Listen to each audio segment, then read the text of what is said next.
At the Magic Johnson Theater in the Crenshaw district, actress Vanessa Williams waits to learn something about her family she thought she'd never know.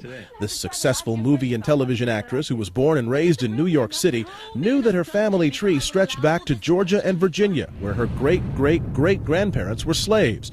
She knew their ancestors came from somewhere in Africa. She didn't know where until this night. The Tikar and Bamileke peoples in Cameroon.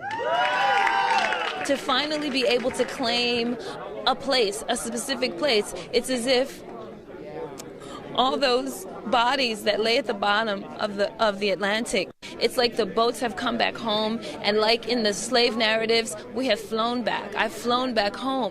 Until now, African Americans who wanted to know the specific African country or tribe their ancestors came from had little hope of finding out. For many African Americans, when we explore our ancestry, we hit a brick wall in the antebellum South.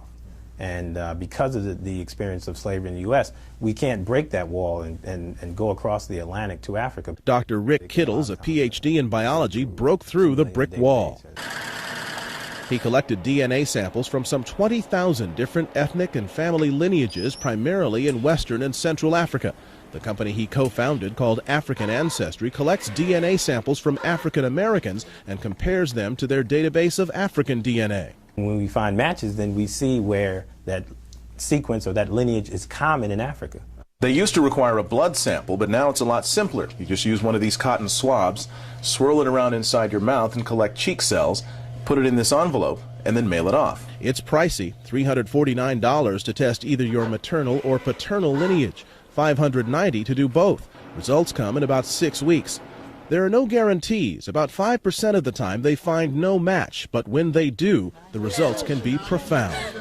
This connection is so, just more than I can speak. It's home. I'm home now, and I'm whole.